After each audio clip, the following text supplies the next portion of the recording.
கர்த்தர் நல்லவர். கர்த்தர் நல்லவர். அற்புதமாய் இந்த நாளிலும் ஜெயம் நிகழ்ச்சிக்கு எங்களோட கூட சேர்ந்து ஜெபிக்க, வார்த்தை தியானிக்க வந்திருக்கிறவங்க ஒவ்வொருவரையும் இயேசு நாமத்தினாலே நானும் என் மனைவியும் வாழ்த்தி வரவேற்கிறோம். அப்படி நம்ம ஜெபம் பண்ணுவோம். பரமண்டலங்களில் இருக்கிற எங்கள் பிதாவே, உம்முடைய நாமம் பரிசுத்தப்படுவதாக, உம்முடைய ராஜ்யம் வருவதாக, உம்முடைய சித்தம் பரமண்டலத்திலே செய்யப்படுகிறது போல பூமியிலேயும் செய்யப்படுவதாக. எங்களுக்கு வேண்டிய ஆகாரத்தை என்று எங்களுக்கு தாரும். எங்கள் கடனாளிகளுக்கு நாங்கள் மன்னிக்கிறது போல எங்கள் கடன்களை எங்களுக்கு மன்னியும்.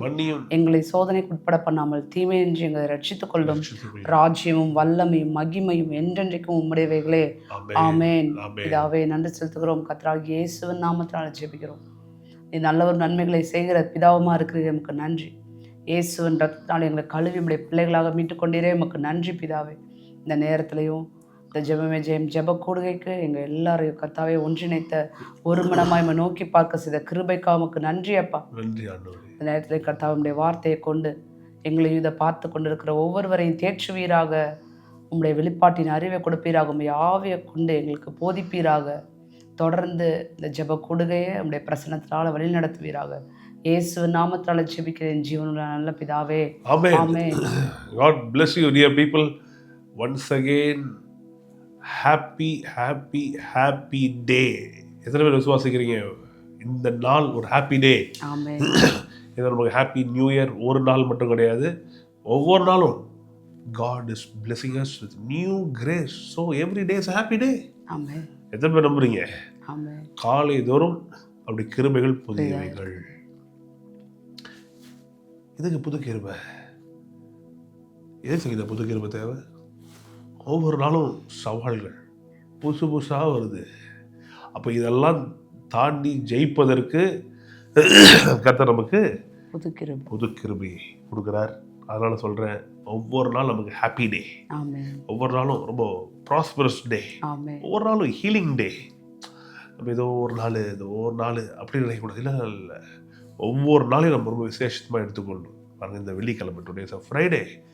இந்த வார்த்தையை கேட்டுக்கொண்டிருக்கிற நீங்கள் ஆசீர்வதிக்கப்பட்டவர்களை நிச்சயமாக சந்தேகமே கிடையாது. எத்தனை பேர் சொல்றீங்க நான் ஆஸ்வதிக்கப்பட்டவன்? நான் ஆஸ்வதிக்கப்பட்டவன். பாருங்க, இந்த உபாகம் 33 உங்களுக்கு காண்பிக்க ஆரம்பித்தேன். ஆண்டவர் மோசே மூலமாய் பேசுகிறாரு.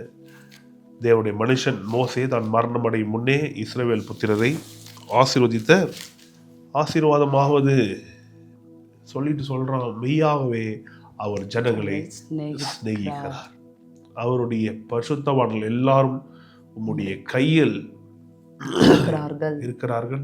அவர்கள் உம்முடைய பாதத்தில் விழுந்து உம்முடைய வார்த்தைகளினால் போதனை அடைவார்கள். பார்த்தீங்களா, வார்த்தையினால் போதனை அடைகிறவர்கள் தான் பரிசுத்தவான்கள். அவருடைய பாதத்தில் விழுந்து கிடந்து நம்மளாம் அவருடைய கரத்தில் இருக்கிறோம். எத்தனை பேர் நம்புறீங்க? We are in the hands of God.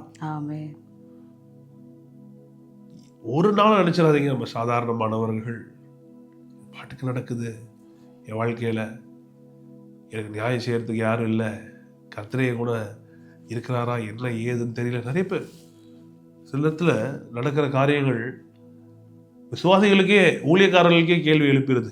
கர்த்தர் இருக்கிறாரா, ஏதாவது ஒன்று செய்கிறாரா? பாருங்க 32:35 பார்க்கிறோம். சொல்றாரு, பழி வாங்குவதும் பதில் அளிப்பதும் எனக்கு உரியது. பாரு, பழி வாங்குறது பதில் தர்றது எதிரிகளுக்கு, அதில் என்னுடைய டிபார்ட்மெண்ட் அப்படின்றாரு. அவர் அதை பொறுப்பேற்றிருக்கார். அவர் செய்ய வேண்டிய நேரத்தில் செய்வார். ஏற்ற காலத்தில் அவர்களுடைய கால் தள்ளாடும். அவருடைய ஆபத்து நாள் சமீபமாக இருக்கிறது. அவர்களுக்கு நேரிடும் காரியங்கள் தீவிரித்து வரும். யோ 36 பாருங்க, அப்படியே கண்ணில் எடுத்து ஒத்திக்கலாம் போல இருக்கு. படிப்பா 36. கர்த்தர் தம்முடைய ஜனங்களை நியாயம் தீர்த்து, சொல்லுங்க, கர்த்தர் தம்முடைய ஜனங்களை நியாயம் தீர்த்து அவர்கள் பலன் போய் சென்றும் அடைக்கப்பட்டவர்களாவது விடுதலை பெற்றவர்களாவது ஒருவரும் இல்லை என்றும் காணும்போது தம்முடைய ஊழியக்காரர் மேல் பரிதாபப்படுவார். சொல்லுங்க, ஊழியக்காரர் மேல் பரிதாபப்படுவார். ஊழியக்காரனுடைய சுகத்தை விரும்புகிறவர். நீங்க தேவனுடைய பிள்ளைகள் மட்டும் இல்லைங்க, நீங்க தேவனுடைய ஊழியக்காரர்கள். அதனால சொல்றேன், எல்லாருமே வார்த்தையின் மேலே ரொம்ப ஒரு பசிதாக முடியவர்களாக இருந்து அவர் வார்த்தைகள் போதனை அடைந்து, ரொம்ப முக்கியம், to be thought of the lord, கடவுளால் போதிக்கப்படுவது ரொம்ப முக்கியம். ஏன்னா இன்னைக்கு மக்களுக்கு தெரியல, மக்களுக்கு விளங்க மாட்டேங்குது. ஆசீர்வாதம் என்னன்னு தெரியல, செழிப்பு என்னன்னு தெரியல. நான் எல்லாரும் நகை வாங்குங்க, உங்ககிட்டலாம் தங்கம் இருக்கணும் அப்படின்னு போன வருஷத்துக்கு முன்னாடி அது இருக்கும், ஒரு 1.5 வருஷம் இருக்கும். அப்போது நகை எவ்வளோப்பா போயிட்டு இருந்துச்சு கிராம்லாம்? 7,000 தங்கம் 7 to 8 7,000 8,000 போகும்போதே நான் சொன்னேன் எல்லா வீட்லையும் நகை. இன்றைக்கி ரேட்டு பார்த்தீங்களா 13,000.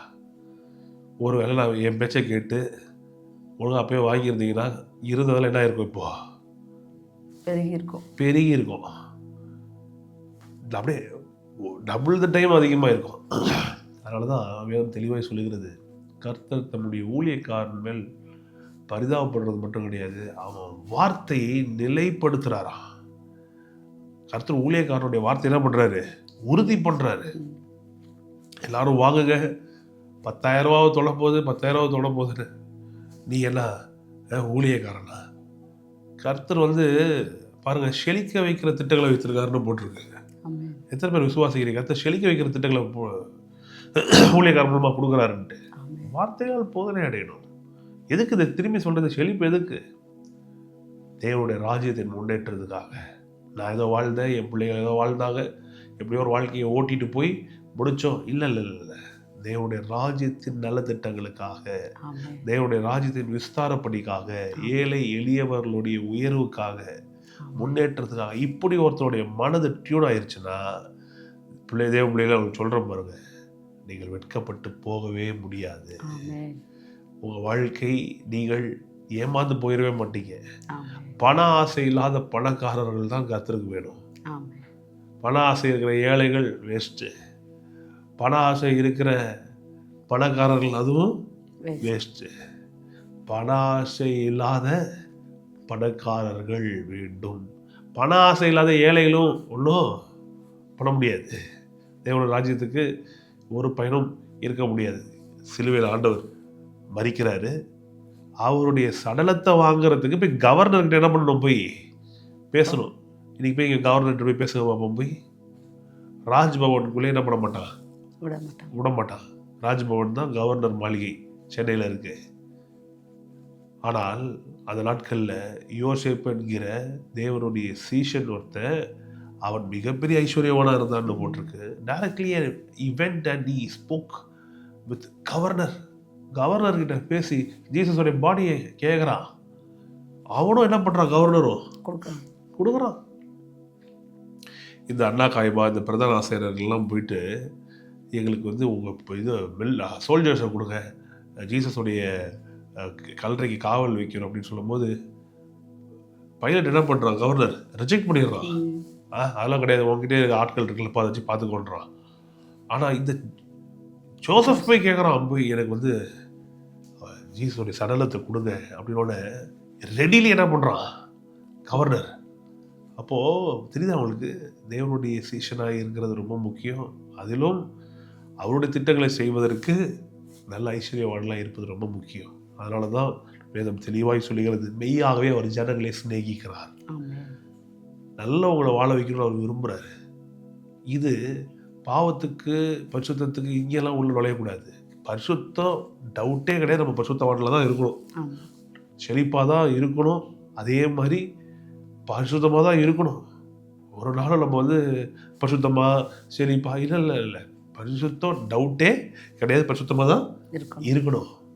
அதே நேரத்தில் தெளிவாய் சொல்லுகிறது, மெய்யாகவே அவர் தன்னுடைய ஜனங்களை சிநேகிக்கிறார், ஊழியக்காரன் மேல் பரிதாபப்படுகிறார், ஊழியக்காரனுடைய வார்த்தை உறுதி பண்ணுறாரு, ஊழியக்காரனுடைய சொல்லை கேட்கிற மக்களை ஆசீர்வதிக்கிறாரு, செழிக்க வைக்கிறாரு. இன்னும் சொல்ற நிறைய காரியங்களை பார்க்க போகிறோம். சொல்லுங்க, அவர் என்னை வாழ வைக்கிறார். ஆமென். சொல்லுங்க பாப்போம், கர்த்தர் என்னை செழிக்க வைக்கிறார். ஆமென். இந்த மக்களை ஆசீர்வதிக்கிறானே, இந்த ஆசீர்வதிக்கிறதுக்கு முன்னாடி இந்த 32வது அதிகாரம் ஒரு பாட்டு பாடுறான் மோசே. அந்த பாட்டு பாடுறதுக்கு முன்னாடி 37வது அதிகாரத்தில் 29வது வசனத்தில் பார்க்கணும். 31:29, 31:29 படிங்க. என் மரணத்திற்கு பின்பு நீங்கள் நிச்சயமாய் உங்களை கெடுத்து. நல்லா தெரியுது மோசேக்கு, என் மரணத்துக்கு பின்பு நீங்கள் நிச்சயமாய் உங்களை கெடுத்து நான் உங்களுக்கு கட்டளையிட்ட வழியை விட்டு விலகுவீர்கள். நான் உங்களுக்கு கட்டளையிட்ட வழியை விட்டு விலகுவீர்கள். ஆகையால் கடைசி நாட்களில் தீங்கு உங்களுக்கு நேரிடும். புரியுதா உங்களுக்கு? சபிக்கல, இவன் தீர்க்கதரிசனமா நடக்க போறது என்ன பண்றான் சொல்றான். உங்கள் கை கிரியைகளினால் கர்த்தரை கோபப்படுத்தும்படிக்கு அவர் பார்வைக்கு பொல்லாப்பானதை செய்வீர்கள் என்பதை அறிவேன். எனக்கு தெரியும் நீ என்னென்ன பண்ண போற. நான் செத்ததுக்கு அப்புறம் இருக்கும் போதே ஒழுங்கா கடவுளோட பேச்ச நான் பண்ணல, கேட்கல. நான் போனதுக்கு அப்புறம் நீங்க கண்டிப்பா என்ன பண்ண போற, எல்லாத்தையும் கெடுக்க போற, கட்டளையிட்ட வழியை விட்டு விலக போற. கடைசி நாட்கள் உனக்கு தீங்கு நேரிடும். உங்கள் கையின் கிரியைகளால் கர்த்தரை கோபப்படுத்த போற. எது வரைக்கும் சொல்றான்னு நான் நினைக்கிறேன். எருசலேம் தேவாலயம் கிறிஸ்துவுக்கு பின்னால் 70வது நூற்றாண்டில் அழிந்ததே அது வரைக்கும் தீர்க்கதரிசனம் சொல்றோம். அதுக்கு அப்புறமாவும் யூதர்கள் உலகமெங்கும் சிதறிக்கப்பட்டார்களே. ஏன்னா கடைசி நாட்கள்ல தீங்கு உனக்கு நேரிடும், கையின் கிரியைகளால் கர்த்தரை கோபப்படுத்துவ, அவர் பார்வைக்கு பொல்லாப்பானதை எல்லாம் இவங்களுக்கு தெரியும். ஆனாலும் 33வது அதிகாரத்தில் மரணம் அடைவதற்கு முன்பாக என்ன பேசுறான்? ஆசீர்வாதத்தை பேசுறான். அவங்களுக்கு இந்த ஆசீர்வாதத்தை பேசுறதுக்கு முன்னாடி என்ன சொல்றான்? எனக்கு தெரியும்பா நீ எல்லாம் பண்ண போற. ஆனா கடைசி எதை பேசுறான்? ஆசீர்வாதம். அதுதான் உங்களுக்கு இந்த நாள்ல சொல்ல விரும்புறேன். செழிக்கணும். அப்போ ஆசீர்வாதம் எவ்வளோ பாவம் செஞ்சாலும் ஆசீர்வாதமா, எப்படி இருந்தாலும் ஆசீர்வாதமா? உங்களுக்கு ஒரு உண்மையை சொல்கிறேன். கர்த்தர் அப்படிதான் வச்சிருக்காரு. கர்த்தர் ஆதாம் பாவம் செய்வான்னு தெரிஞ்சேதான் அவனை வந்து ஏதேன் தோட்டத்தில் என்ன பண்ணாரு வச்சாரு.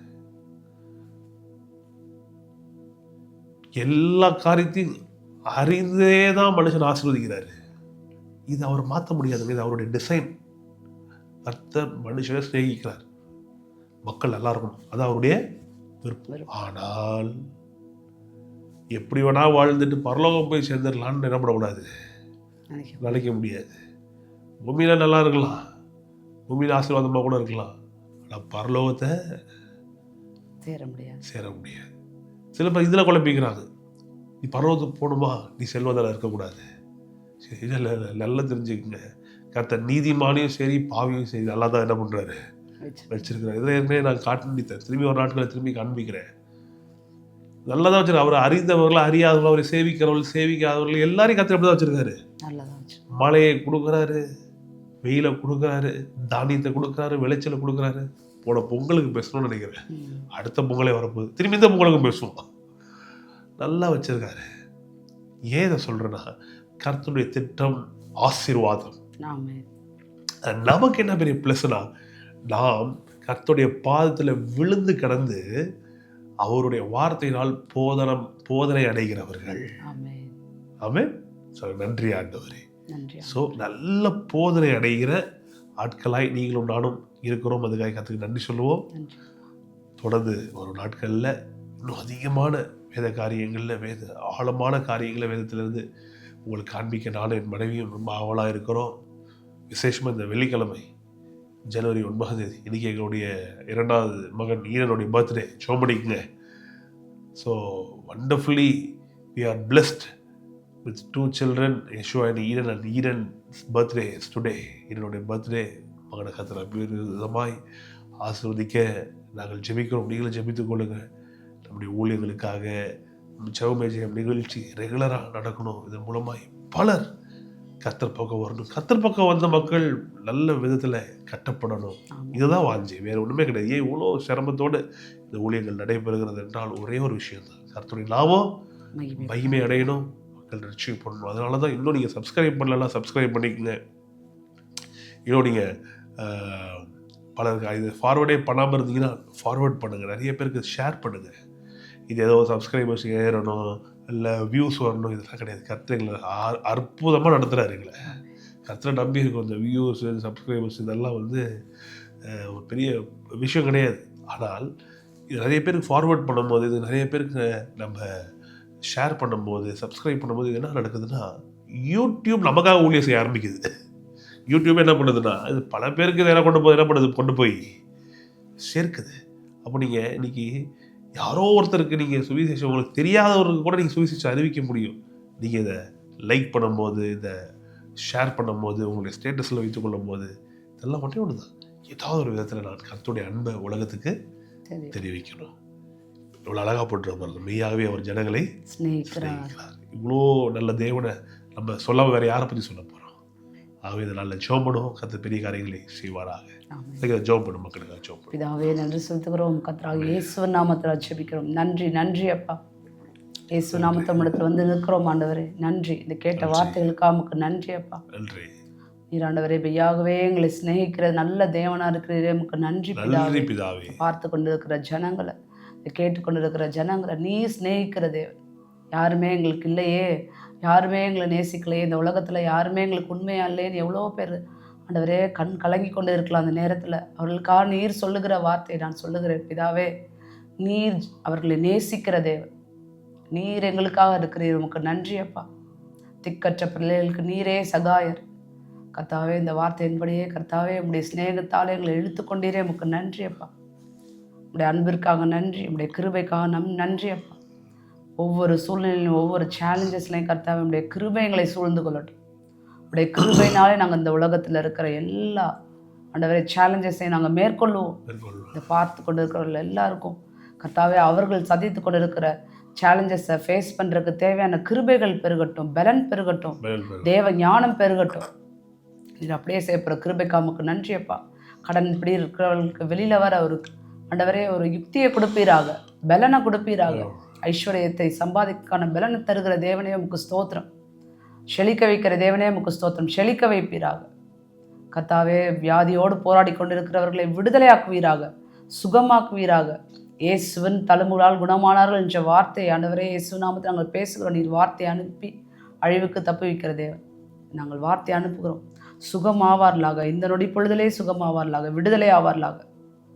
ஐயாகவே நீங்கள் எங்களுடைய ஆண்டவரே பாடுகள்லாம் ஏற்றுக்கொண்டீரே ஆண்டவரே. எங்களோட அக்கிரமங்கள்லாம் நீர் சுமந்து கொண்டீரே ஆண்டவரே. எங்களுக்கு ஆண்டவரே சுகத்தை கொடுத்தீரே, நமக்கு நன்றி. இந்த தழும்புகளால் நாங்கள் குணமாகிறோம்.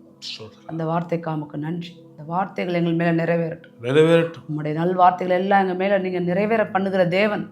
நீர் நிறைவேற பண்ணுவீராக. பார்த்து கொண்டு இருக்கிற ஒவ்வொரு மேலும் உங்களுடைய நல் வார்த்தையை நிறைவேற பண்ணுவீராக.